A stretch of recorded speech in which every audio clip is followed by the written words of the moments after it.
Clear fax എന്ന ഞങ്ങളുടെ ചാനലിലേക്ക് സ്വാഗതം. കേരള ക്ലിനിക്കൽ എസ്റ്റാബ്ലിഷ്മെൻറ്റ്സുമായി ബന്ധപ്പെട്ട് പെർമനൻറ്റ് രജിസ്ട്രേഷന് വേണ്ടി എങ്ങനെ അപ്ലൈ ചെയ്യാമെന്നുള്ള വീഡിയോയാണിത്.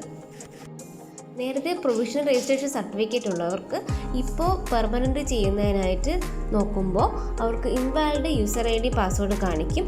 അങ്ങനെ വരുമ്പോൾ താഴെ കാണുന്ന നമ്പറിലോ മെയിൽ ID-യിലോ റിക്വസ്റ്റ് ചെയ്യുമ്പോൾ സ്റ്റേറ്റ് കൗൺസിൽ ഓഫീസിൽ നിന്നും പാസ്വേഡ് റീസെറ്റ് ചെയ്ത് മെയിൽ വരുന്നതാണ്. അങ്ങനെ മെയിൽ വരുമ്പോൾ അതിൽ യൂസർ IDയും പാസ്വേഡും കാണും. അത് വെച്ചിട്ട് നമുക്ക് ലോഗിൻ ചെയ്യാം. ലോഗിൻ ചെയ്യുമ്പോൾ പുതിയതായിട്ട് പാസ്വേഡ് റീസെറ്റ് ചെയ്യുന്നതിനായിട്ടൊരു ഓപ്ഷൻ കാണിക്കും. അതിൽ കറണ്ട് പാസ്വേഡ് എന്ന് പറയുന്നത് ഡിഫാൾട്ടായിട്ട് 1-ഉം പിന്നെ പുതിയതായിട്ട് നമുക്ക് പാസ്വേഡ് സെറ്റ് ചെയ്ത് കൊടുക്കാം. 8 ലെറ്റേഴ്സ് ക്യാരക്ടേഴ്സും അപ്പർ കേസും ലോവർ കേസും സ്പെഷ്യൽ ക്യാരക്ടേഴ്സും നമ്പേഴ്സും അടങ്ങിയ പാസ്വേഡാണ് കൊടുക്കേണ്ടത്. ഇങ്ങനെ പാസ്വേഡ് കൊടുത്ത് സബ്മിറ്റ് കൊടുക്കുമ്പോൾ പാസ്വേഡ് പുതിയതായിട്ട് റീസെറ്റ് ചെയ്ത് വരും. പിന്നെ വീണ്ടും നമുക്ക് ലോഗിൻ ചെയ്യാവുന്നതാണ്. ലോഗിൻ ചെയ്ത് കഴിയുമ്പോൾ പ്രൊവിഷണൽ രജിസ്ട്രേഷൻ സർട്ടിഫിക്കറ്റ് ഉള്ളതാണെങ്കിൽ ലോഗിൻ ചെയ്യുമ്പോൾ ഇതുപോലൊരു മെസ്സേജ് കാണിക്കും. ഇനി പ്രൊവിഷണൽ രജിസ്ട്രേഷൻ സർട്ടിഫിക്കറ്റ് നമ്മുടെ കയ്യിലില്ല എങ്കിൽ നമുക്ക് ഡൗൺലോഡ് ചെയ്യണമെങ്കിൽ ലെഫ്റ്റ് സൈഡിനായിട്ട് പ്രൊവിഷണൽ രജിസ്ട്രേഷൻ എന്നുള്ള ഓപ്ഷനിൽ അപ്രൂവ്ഡ് ആപ്ലിക്കേഷൻ എന്നൊരു ഓപ്ഷനുണ്ട്. അതിൽ ഗ്രീൻ കളേർഡ് ലൈസൻസ് എന്നൊരു ബട്ടൺ ക്ലിക്ക് ചെയ്യുമ്പോൾ സർട്ടിഫിക്കറ്റ് നമുക്ക് ജനറേറ്റ് ചെയ്ത് എടുക്കാൻ കഴിയും. ഈ സർട്ടിഫിക്കറ്റിൽ Tയിൽ സ്റ്റാർട്ട് ചെയ്യുന്നൊരു നമ്പറുണ്ട്. ആ നമ്പർ കോപ്പി ചെയ്ത് വെക്കുക. അതിനുശേഷം പെർമനൻറ്റ് രജിസ്ട്രേഷന് വേണ്ടി അപ്ലൈ ചെയ്യുന്നതിനായിട്ട് പെർമനൻറ്റ് രജിസ്ട്രേഷൻ എന്നുള്ള ഓപ്ഷനിൽ ന്യൂ പേം ആപ്ലിക്കേഷൻ 2 എന്നുള്ള ഓപ്ഷൻ എടുക്കുക. അപ്പോൾ ഇതുപോലൊരു വിൻഡോ കാണിക്കും. അപ്പോൾ പ്രൊവിഷണൽ രജിസ്ട്രേഷൻ സർട്ടിഫിക്കറ്റ് ഉള്ള ആളാണെങ്കിൽ ആ രജിസ്ട്രേഷൻ നമ്പർ കൊടുത്ത് പ്രൊസീഡ് കൊടുക്കുക. പ്രൊസീഡ് കൊടുക്കുമ്പോൾ ഈ ഒരു വിൻഡോയിലേക്കായിരിക്കും വരുന്നത്. ഈ വിൻഡോയിൽ നമ്മൾ സ്ഥാപനത്തിൻ്റെ ഡീറ്റെയിൽസ് എല്ലാം കൊടുക്കേണ്ടതായിട്ടുണ്ട്. അതിൽ ഓണർഷിപ്പ് എന്ന് പറയുന്നത് പ്രൈവറ്റ് സെക്ടർ സെലക്ട് ചെയ്യുമ്പോൾ ആണെങ്കിൽ നമ്മുടെ ഓണർഷിപ്പ് സർട്ടിഫിക്കറ്റും രജിസ്ട്രേഷൻ സർട്ടിഫിക്കറ്റും സ്ഥാപനത്തിൻ്റെ ഫോട്ടോയും അപ്ലോഡ് ചെയ്യേണ്ടതായിട്ടുണ്ട്. ഓണർഷിപ്പ് സർട്ടിഫിക്കറ്റ് എന്ന് പറയുന്നത് ഓൺ ബിൽഡിംഗ് ആണെങ്കിൽ ബിൽഡിംഗ് ഓണർഷിപ്പ്, റെൻ്റഡ് ആണെങ്കിൽ റെൻ്റ് അഗ്രിമെൻറ്റ് അപ്ലോഡ് ചെയ്യുക. രജിസ്ട്രേഷൻ സർട്ടിഫിക്കറ്റ് അത് മുനിസിപ്പാലിറ്റി അല്ലെങ്കിൽ പഞ്ചായത്ത് നിന്നുള്ള ലൈസൻസാണ് വെക്കേണ്ടത്. പിന്നെ സ്ഥാപനത്തിൻ്റെ ഫോട്ടോയും അപ്ലോഡ് ചെയ്യേണ്ടതായിട്ടുണ്ട്. ഈ ഓണർഷിപ്പ് എന്ന് പറയുന്നത് പബ്ലിക് സെക്ടർ ആണെങ്കിൽ സർക്കാർ സ്ഥാപനങ്ങൾക്ക് ഈ സർട്ടിഫിക്കറ്റ് ഒന്നും അപ്ലോഡ് ചെയ്യേണ്ടതില്ല. അവർക്ക് അക്രഡിറ്റേഷൻ സർട്ടിഫിക്കറ്റ് ഉണ്ടെങ്കിൽ അത് മാത്രം അപ്ലോഡ് ചെയ്താൽ മതി. പിന്നെ സ്ഥാപനത്തിൻ്റെ ഡീറ്റെയിൽസ് എല്ലാം കൊടുക്കുക.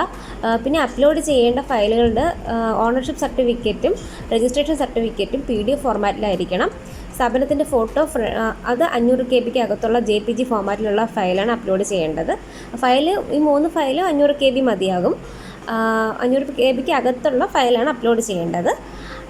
പിന്നെ ശ്രദ്ധിക്കേണ്ടത് നമ്മൾ അപ്ലോഡ് ചെയ്യുന്ന ഫയലിൻ്റെ പേര് സിംഗിൾ ലൈൻ കൊടുത്ത് സേവ് ചെയ്യാനായിട്ട് ശ്രമിക്കുക. അതിനുശേഷം പ്രൊസീഡ് കൊടുക്കാവുന്നതാണ്.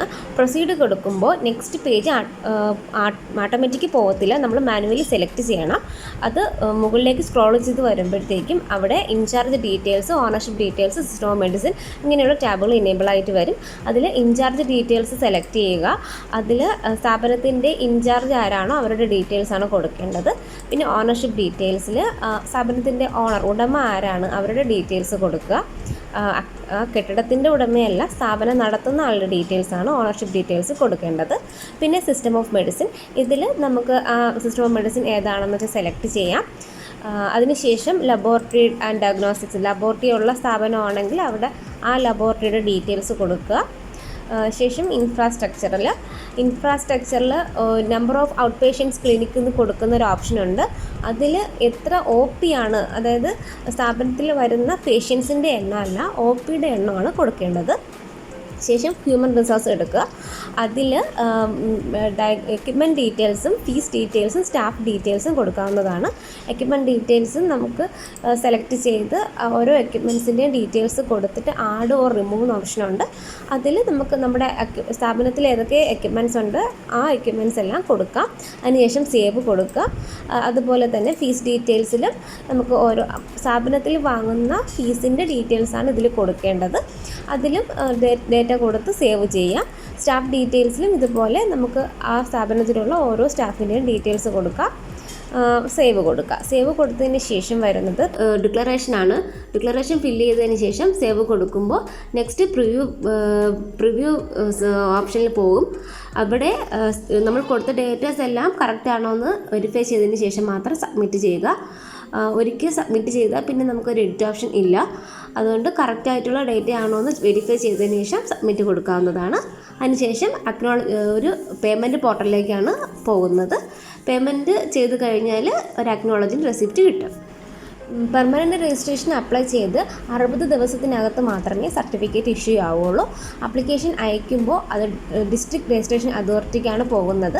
അവർ ആപ്ലിക്കേഷൻ ചെക്ക് ചെയ്തിട്ട് അതിൽ എന്തെങ്കിലും കുറവുകളുണ്ടെങ്കിൽ റിട്ടേൺ ഫയൽ ചെയ്യും. അതല്ലെങ്കിൽ അവിടെ സ്ഥാപനത്തിൽ അസസ്മെൻറ്റ് കാണും. അസസ്മെൻറ്റിന് വരുന്നതിന് 2 days മുമ്പ് അവർ ഇൻറ്റിമേറ്റ് ചെയ്തിട്ടായിരിക്കും സ്ഥാപനത്തിൽ വരുന്നത്. അസസ്മെൻറ്റ് ഫീസും അടയ്ക്കേണ്ടതായിട്ടുണ്ട്. സർക്കാർ സ്ഥാപനങ്ങൾക്ക് ഫീസ് അടയ്ക്കേണ്ടതില്ല.